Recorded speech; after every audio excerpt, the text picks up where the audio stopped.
En Xunqueira de Ambía, a personaxe do Entroido é o Farrumeco de Sobradelo, que recuperou Rochinoboa xunto ca asociación O Tarangaño. A primeira vez que se viron públicos ou que se fixo eco en algunha noticia hai 7 anos.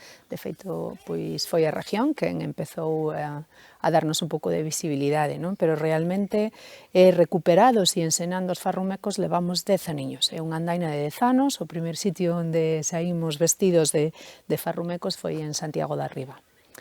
E nada, tratábase de recuperar unha das tradicións que non é común, única a nosa aldea extensiva, polo tanto, o Concello de Xunqueira de Ambía, senón que tamén é común a Baños de Molgas, Vilar de Barrio e incluso Maceda, non? É unha figura que, sobre todo, pois moi retranqueira, moi caladiña, isto é algo que temos que decir, non? Porque polo xeral a xente pensa que o farrumeco vai facendo ruido, pois como pode ir facendo un fel, unha pantalla ou demais, e é pois máis ben toda a figura, toda a contraria. O que se dedicaba era moi ben a andar tremendamente silandeiro, a meterse nas casas, pedir sobre todo esmola, non? Esa era unha parte simpática porque nunca sabías cando iban sair, podían ser de mañá, de noite, eran moi fedellos, abrían as pitas, as vacas, entraban nas lareiras das casas para comer os chourizos e os xamóns.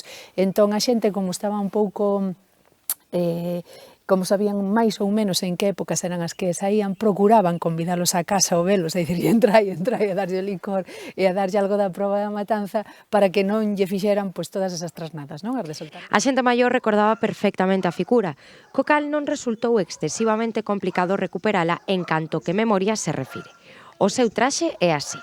Pois o traxe é moi sinxelo, o que ten máis características e cadra é a máscara, non? Que está feita así con engrudo e cun pano tradicional, os nosos panos son portugueses por economía pura e dura, non? Non por outra cousa.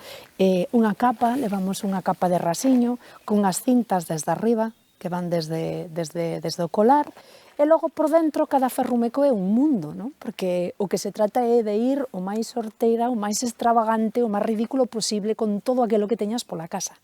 Entón, normalmente levas unha pieza ou dúas de saias, vestidos, cantas trae unha, un mandil, claro, daquelas non había así como esos xerseis de pico nin nada, verdad? Era todo tecido a man, polo tanto, levaban pois, unhas toquillas, uns chalecos, e iso é basicamente unha botiña para poder correr, e logo adoitaban a levar colgados, pois eso, bugallos, castañas, allos, cebolas, eran así como parte da superstición tamén que había.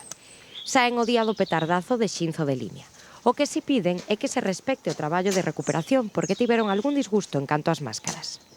O que nos pasou este ano é que veu xente convidada, bueno, porque os entroidos se van abrindo e iso está ben, por unha parte, nós non queremos perder a esencia, e nos traían cousas así, postas na cabeza, estas máscaras que están feitas de papel, que non é cun espanos de calquera maneira, entón, home, nós normalmente, é o que decimos, recuperar un entroido leva tempo, leva traballo, son cartos, hai traballo de fondo, os moldes compráronse a unha persona que é historiadora, é dicir, se tuveron moitas cousas en conta como para que de repente, non, pois nos pasen estas cousas que están.